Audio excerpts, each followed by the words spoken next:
ರಾಜ ಚಕ್ಷವೇಣ ಅನ್ನೋವನ ಕಥೆಯನ್ನ ನಾನು ಬಾಲ್ಯದಲ್ಲಿ ಕೇಳಿದ್ದು. ಇದು ವಾಸ್ತವವೋ ಕಾಲ್ಪನಿಕವೋ ನನಗೆ ಗೊತ್ತಿಲ್ಲ. ಅದು ಹೇಗಾದ್ರಾಗ್ಲಿ ಕಥೆ ನೀಡುವಂಥ ಸಂದೇಶ ಇದೆಯಲ್ಲ, ಅದು ಅತ್ಯಂತ ಉಪಯೋಗವಾಗುವಂಥದ್ದು. ಬಹಳ ಹಿಂದೆ ಚಕ್ಷವೇಣ ಅಂತ ಹೆಸರಿನ ರಾಜ ಇದ್ದ. ತುಂಬ ಧರ್ಮಾತ್ಮ, ದಯಾಳು ಮನುಷ್ಯ, ಸಂಪನ್ನ. ಅಧಿಕಾರದಿಂದ ರಾಜ ಆಗಿದ್ರೂ ವಿರಕ್ತನಾಗಿದ್ದ.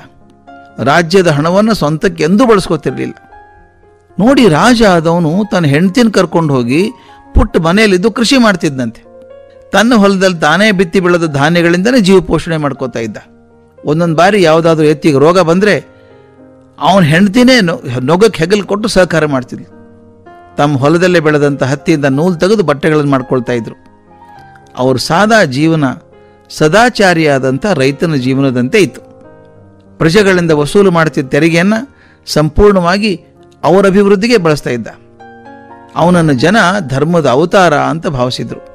ಎಲ್ಲಿವರೆಗೂ ನಂಬಿಕೆ ಹೋಗಿತ್ತು ಅಂದರೆ, ಯಾರಾದರೂ ತಪ್ಪು ಮಾಡಿದರೆ ಚಕ್ಷವೇಣನ ಕೈಯಲ್ಲಿ ಚಕ್ರ ಇದೆಯಲ್ಲ, ಅದೊಂದು ಶಿಕ್ಷೆ ಕೊಡ್ತದೆ ಅನ್ನೋ ನಂಬಿಕೆ ಬಂದ್ಬಿಡ್ತು. ಒಂದು ರಾಜ್ಯದಲ್ಲಿ ಬಹುದೊಡ್ಡ ಜಾತ್ರೆ ಆಯಿತು. ಅದರಲ್ಲಿ ಭಾಗವಹಿಸೋದಕ್ಕೆ ದೇಶ ವಿದೇಶಗಳಿಂದ ವ್ಯಾಪಾರಿಗಳು ಬಂದಿದ್ರು. ಅವ್ರ ಹೆಂಡಂದ್ರೆಲ್ಲ ಚಕ್ಷವೇಣನ ಪತ್ನಿಯನ್ನು ನೋಡೋಕೆ ಬಂದರು. ಈಕೆ ಮಹಾರಾಣಿ. ಆಕೆ ಅತ್ಯಂತ ಸರಳವಾದಂಥ ವೇಷಭೂಷಣ, ತುಂಬ ಸಾಧಾರಣವಾದ ಮನೆ ನೋಡಿ ಆಶ್ಚರ್ಯ ಆಯ್ತು ಅವರಿಗೆ. ನೀವು ಮಹಾರಾಣಿ ಹೀಗಿದ್ರೆ ಹೇಗೆ? ನಾವು ವ್ಯಾಪಾರಸ್ಥರ ಹೆಂಡಂದ್ರೆ ಸಂಭ್ರಮದಲ್ಲಿದ್ದೀವಿ, ನೀವು ಹೀಗೆ ಸನ್ಯಾಸಿ ನಿಂತಿರೋ ಸರಿಯಲ್ಲ, ನಿಮ್ಮ ಸ್ಥಾನಕ್ಕೆ ತಕ್ಕ ಹಾಗಿದ್ರೆ ಚಂದ ಅಂದರು.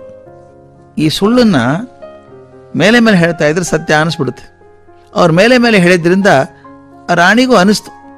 ಆಕೆ ಕೂತಾಗ ಗಂಡನಿಗೆ ಹೇಳಿದ್ಲು, ಚಕ್ಷವೇಣ, ನನಗೆ ಮಹಾರಾಣಿಗೆ ತಕ್ಕವಾದಂಥ ಬಟ್ಟೆ, ಬಂಗಾರದ ಆಭರಣ ಎಲ್ಲ ಬೇಕಲ್ಲ ಅಂತ. ರಾಜ ಹೇಳಿದ್ರೆ, ನನ್ನ ಹತ್ರ ಹಣ ಎಲ್ಲಿದೆ? ನಾವು ಸಾತ್ವಿಕ ಜೀವನ ಮಾಡಬೇಕು ಅಂತ ಪ್ರತಿಜ್ಞೆ ಮಾಡಿದ್ವಲ್ವೇ? ಆದರೆ ಹೆಂಡತಿ ಹಠ ಹಿಡಿದಾಗ, ಆಗಲಿ, ರಾಜ ಆದ್ದರಿಂದ ಕೆಲವು ದುಷ್ಟ ಅತ್ಯಾಚಾರಿ ರಾಜರುಗಳಿಂದ ಬಂಗಾರ ತರಿಸ್ಕೊಡ್ತೇನೆ ಅಂತ ತನ್ನ ದೂತರಿಗೆ ಹೇಳಿದ. ನೀವು ಲಂಕೆಗೆ ಹೋಗಿ ರಾವಣನಿಗೆ ನನ್ನ ಸಂದೇಶ ಕೊಟ್ಟು 20 ಮಣ ಬಂಗಾರ ತಗೊಂಬನ್ನಿ ಕಾಣಿಕೆಯಾಗಿ ಅಂದ. 20 ಮಣ. ಅವ್ರು ಹೋಗಿ ರಾವಣನಿಗೆ ಸಂದೇಶ ನೀಡಿದಾಗ ಅವನು ಜೋರಾಗಿ ನಕ್ಕಂತೆ. ಅದು ಯಾವನ್ರಿ ಚಕ್ಷವೇಣ ರಾಜ? ನನ್ನಂಥ ಚಕ್ರವರ್ತಿಗೆ ಆಜ್ಞೆ ನೀಡ್ತಾನೆ, ಆ ದೂತ ನಡೆದು ಒಳಕ್ಕೂ ಜೈಲಲ್ಲಿ ಹಾಕಿ ಅಂದ. ಅವತ್ತು ರಾತ್ರಿ ಈ ಘಟನೆಯನ್ನು ಮಂಡೋದರಿಗೆ ಹೇಳಿದ, ಹಿಂಗಾಯ್ತು ಅಂತ. ಆಕೆ ಹೇಳಿದಂತೆ, ನಾನು ಈ ರಾಜನ ಹೆಸರು ಗೊತ್ತು ನನಗೆ, ಆತ ಮಹಾ ಧರ್ಮಿಷ್ಠ, ಅವನಿಗೆ ಬಂಗಾರ ಕೊಟ್ಟು ಬಿಡಬೇಕಾಗಿತ್ತು ನೀವು. ನಾಳೆ ಅವನ ಚಕ್ರದ ಶಕ್ತಿ ತೋರಿಸ್ತೇನೆ ನಿಮಗೆ ಅಂದ್ಲು. ಅವನ ಶಕ್ತಿಗೆ ಅಷ್ಟಿದೆಯಾ ಅಂತ ರಾವಣ. ಮರುದಿನ ಬೆಳಿಗ್ಗೆ ಅರಮನೆ ಮುಂದೆ ಕಾಳುಗಳನ್ನು ಹಾಕಿದಾಗ ಪಕ್ಷಿಗಳು ಹಾರಿ ಬಂದುವಂತೆ. ಆಗ ಆಕೆ ಏನು ಮಾಡಿದ್ಲು ಗೊತ್ತಾ? ಪಕ್ಷಿಗಳೇ, ಚಕ್ಷವೇಣನ ಆಜ್ಞೆ, ಕಾಳು ತಿನ್ನಬೇಡಿ ಅಂದ್ಲಂತೆ. ಅವು ತಿನ್ನೋದು ನಿಲ್ಲಿಸ್ಬಿಟ್ಟುವಂತೆ. ಮತ್ತೊಮ್ಮೆ ಕಾಳು ಹಾಕಿ, ಇದು ರಾವಣನ ಆಜ್ಞೆ, ತಿನ್ನಬೇಡಿ ಅಂದ್ಲಂತೆ. ಅದು ತಿಂತಾನೆ ಇದ್ದು ಅಂತ. ಹಾಗೆ ನೀವು ಮತ್ತೊಮ್ಮೆ ಚಕ್ಷವೇಣನ ಆಜ್ಞೆ ಅಂತ ನಿಲ್ಲಿಸ್ಬಿಟ್ಟು. ಒಂದು ಕಿವುಡ ಪಕ್ಷಿಗೆ ಮಾತ್ರ ಈ ಮಾತು ಕೇಳಿಸದೆ ತಿನ್ನೋಕೆ ಶುರು ಆದಾಗ ಅದು ಎಲ್ಲಿಂದನೋ ಒಂದು ಸರ್ರ ಚಕ್ರ ಬಂದು ಅದ್ರ ಕತ್ತರಿಸಿ ಹೋಯ್ತಂತೆ. ರಾವಣ ಬೆರಗಾಗಿ ಹೋದ, ಬಂಗಾರ ಕೊಟ್ಟು ಕಳಿಸ್ದ. ಚಕ್ಷವೇಣನ ಹೆಂಡತಿಗೆ ಆಶ್ಚರ್ಯ ಆಯಿತು. ರಾವಣನಂಥ ಪ್ರಚಂಡ ಚಕ್ರವರ್ತಿ ಹೆದರಿ ಬಂಗಾರ ಕಳಿಸಿದ್ ಯಾಕೆ ಅಂತ ಕೇಳಿದಾಗ ಚಕ್ಷವೇಣ ಹೇಳಿದ, ಅದು ನನ್ನ ಶಕ್ತಿ ಅಲ್ಲ, ಧರ್ಮದ ಶಕ್ತಿ.